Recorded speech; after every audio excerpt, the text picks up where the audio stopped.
E aí pessoal, meu nome é Rony Pereira e o tema desse vídeo é programação funcional em JavaScript.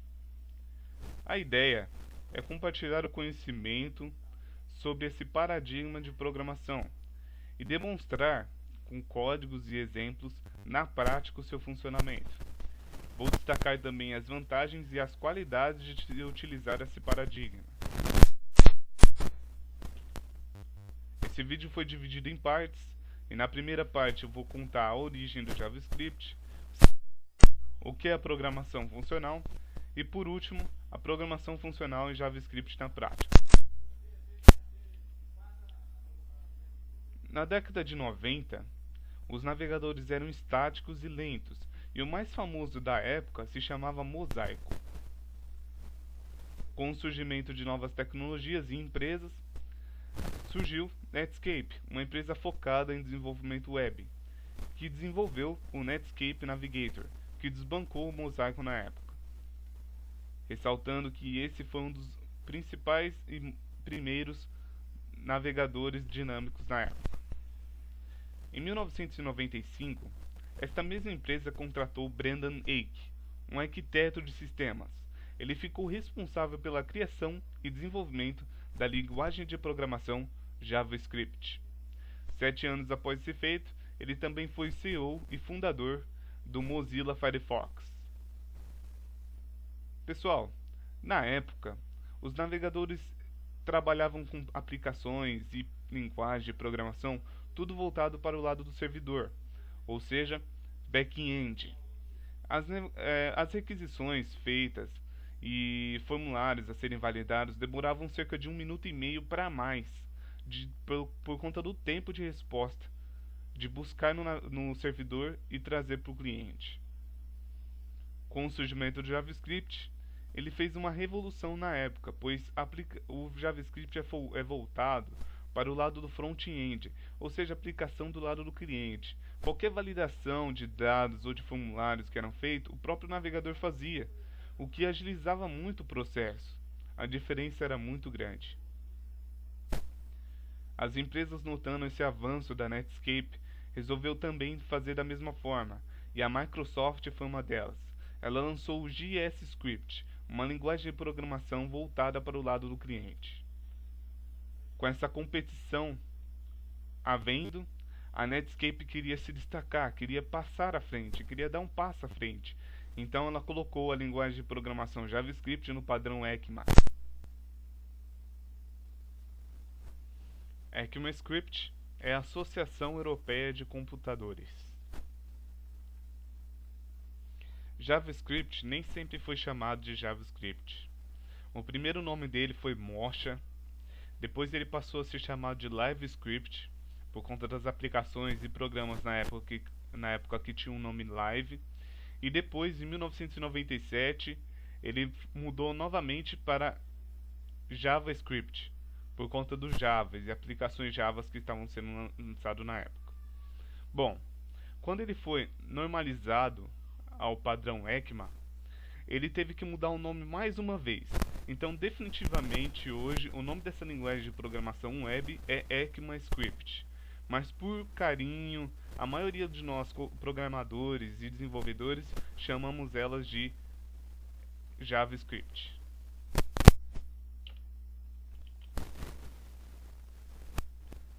Programação funcional. O que é a programação funcional? Programação funcional é um paradigma de programação, assim como programação orientada a objetos e programação imperativa. No programação orientada a objetos, nós criamos classes e colocamos atributos neles. Nós mexemos com esse atributo e relacionamos o objeto com outros objetos e classes. Na programação imperativa, a gente cria comandos sequenciais para resolver certo problema. Na programação funcional, um pouco diferente, é uma programação orientada a funções. Nós criamos funções e resolvemos problemas com as funções, além de outros conceitos importantes no paradigma. Bom, o que é um paradigma?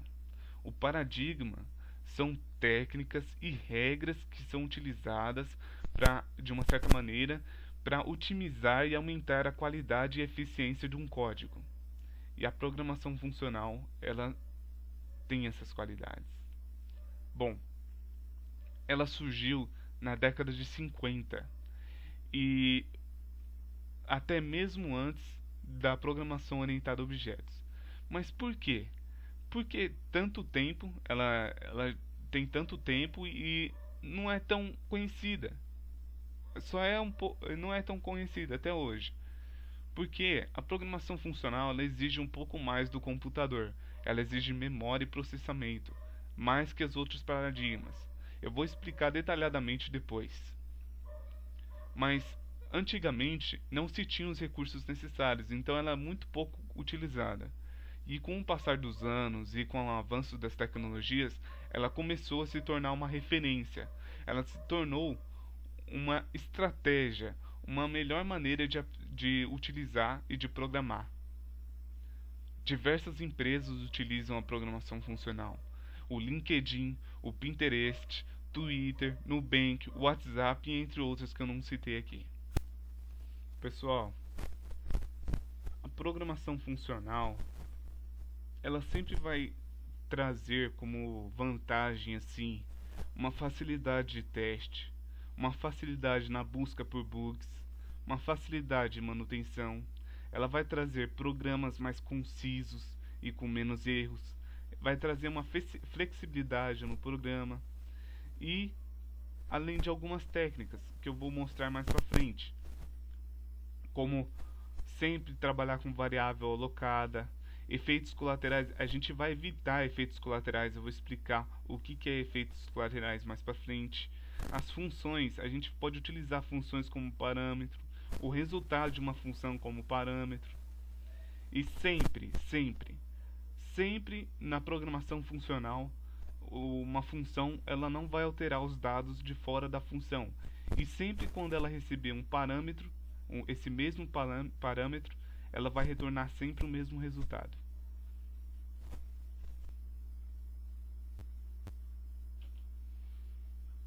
Programação funcional e suas técnicas. Agora, pessoal, vou falar sobre as técnicas e estratégias do programação funcional em JavaScript.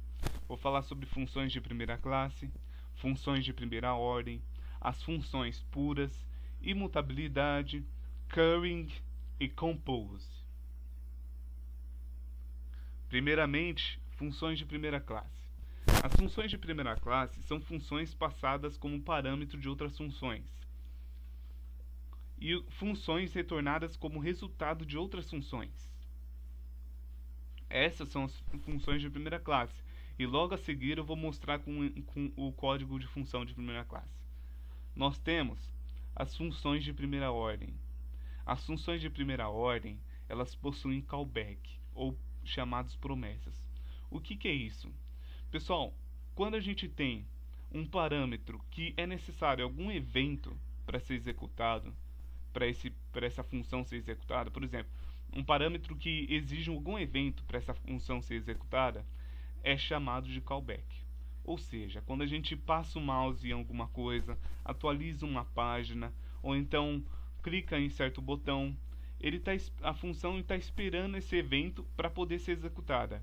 Isso é um callback. Então as funções de primeira ordem são funções que têm callback. Agora, funções puras. Pessoal, agora eu vou falar sobre o side effects que se aplica nas funções puras. Os efeitos colaterais. Quando a gente tem uma variável global num código de 1000 linhas e em algum determinado momento nesse código tem algum método ou função que altera essa variável global, como que a gente vai conseguir achar isso? Se a gente pega esse problema, como que a gente poderia achar esse problema, achar a variável? A gente teria que olhar método por método, ver aonde ela está referenciada e ver aonde ela está sendo alterada. Isso daí é um problema, é uma side effect, é um efeito colateral do código. E na programação funcional a gente evita isso, a gente não trabalha com isso, a gente só trabalha com constantes ao invés de variáveis. Por esse motivo a gente utiliza mais a memória do computador. Imutabilidade. A imutabilidade é exatamente isso, é a evitação dos side effects, é a gente trabalhar com constantes. E esse se aplica nas funções puras. Currying. Currying. Pessoal, currying é um pouco mais complicado, mas vou explicar para vocês. Quando nós temos uma função, e nessa função tem 3 argumentos, só que nós só colocamos um argumento nela. Essa função vai retornar uma outra função que vai exigir mais 2 argumentos. E aí então você coloca os 2 argumentos ou você coloca um só. E assim vai retornar outra função pedindo outro argumento. Então, segue esse esquema até passar todos os argumentos e executar a função. Por fim, e não menos importante, uma técnica que eu acho muito boa de ser aplicada, você pode utilizar até fora da programação funcional, é bem interessante, é o compose. Quando nós utilizamos a técnica compose, ela facilita na execução de várias funções em uma só, ou seja, o compose ele é definido como um pipeline de funções. O resultado de uma função é um parâmetro para outra função. Sempre nós temos então uma função e nessa função tem como parâmetro outras funções e dentro dessas outras funções tem uma outra função que retorna um resultado. Então o resultado de uma função é um parâmetro para outra função e depois assim por diante até executar a função principal. É assim que funciona o compose.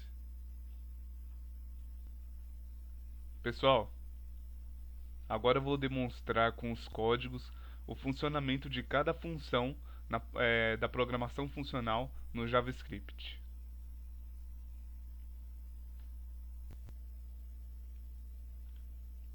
Pessoal, agora vamos falar sobre os códigos aqui. Vamos começar com a função de primeira classe. Nesse exemplo aqui, nesse código que eu trouxe, nós temos uma função soma, que recebe como parâmetro x e y, e faz o retorno do resultado de x mais y. E temos uma função subtração, x e y como parâmetro, e retorna x menos y, faz a subtração.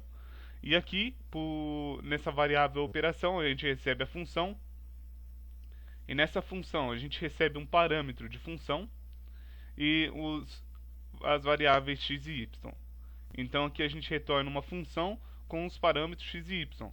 Nessa função aqui, passada como parâmetro, a gente pode colocar tanto a função soma como a função subtração. Então isso se classifica como função de primeira classe porque ele passa como um parâmetro uma função e duas variáveis e retorna essa função, o resultado dessa função. Isso daqui é uma função de primeira classe.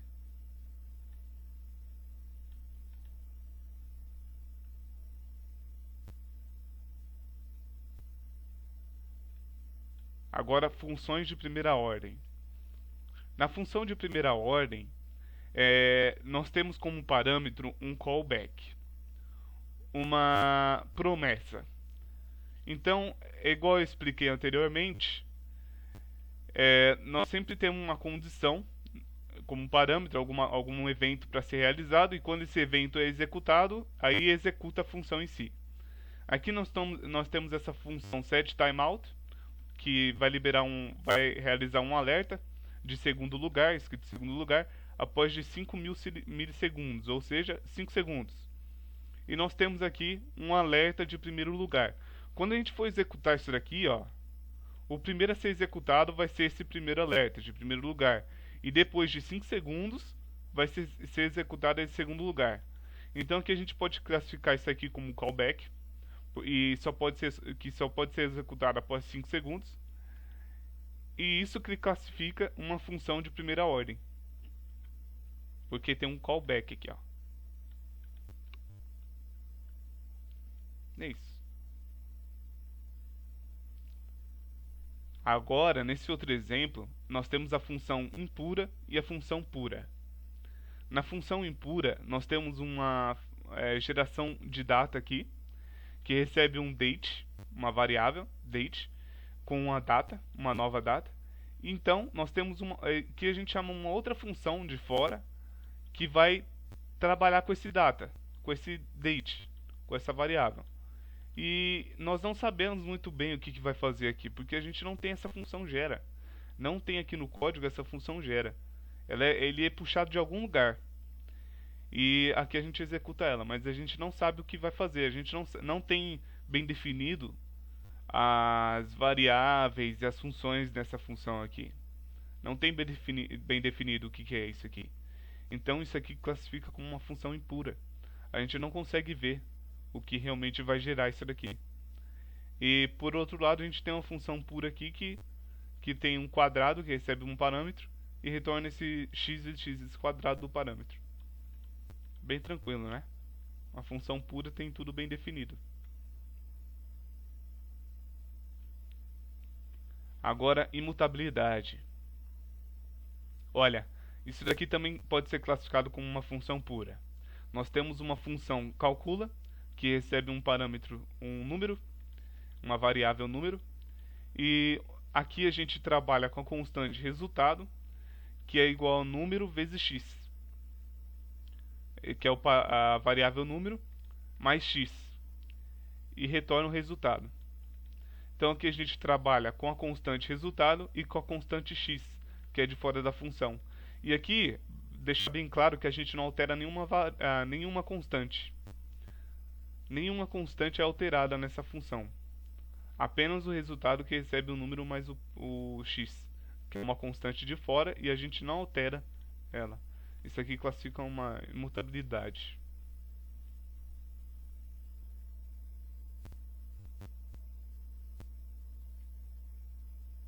Pessoal, nós temos o compose. E por último, mas não menos importante, o compose. Para a gente utilizar a técnica compose, a gente vai precisar de várias funções. Então vamos aqui, ó. A gente tem a função soma, que recebe variáveis x e y e retorna a soma dessas variáveis.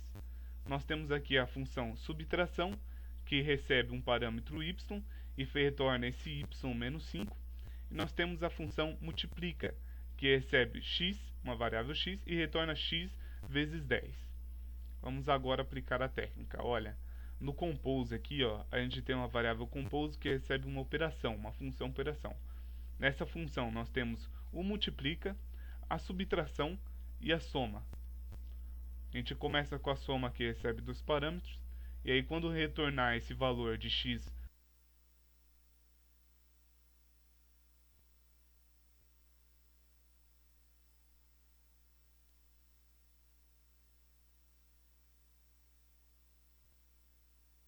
por sua vez, vai multiplicar x vezes 10. E esse daqui vai ser o resultado da operação.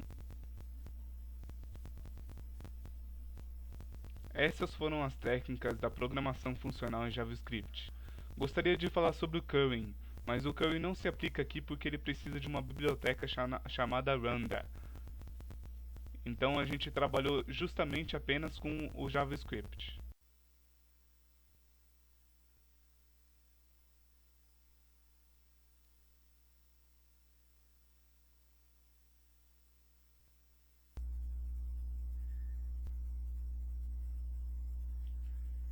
Pessoal, eu tenho que agradecer a vocês pela disponibilidade do tempo de vocês.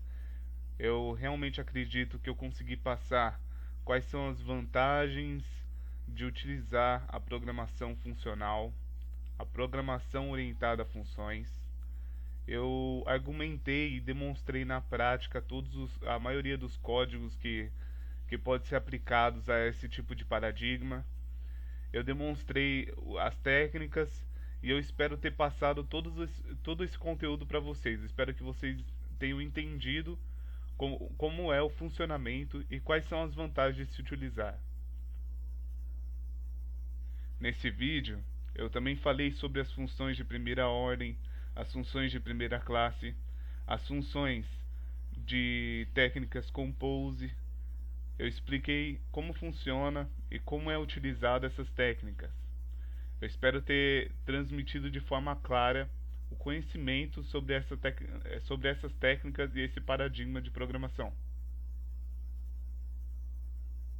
Agradeço muito pela disponibilidade do tempo de vocês. Obrigado. Até a próxima, pessoal.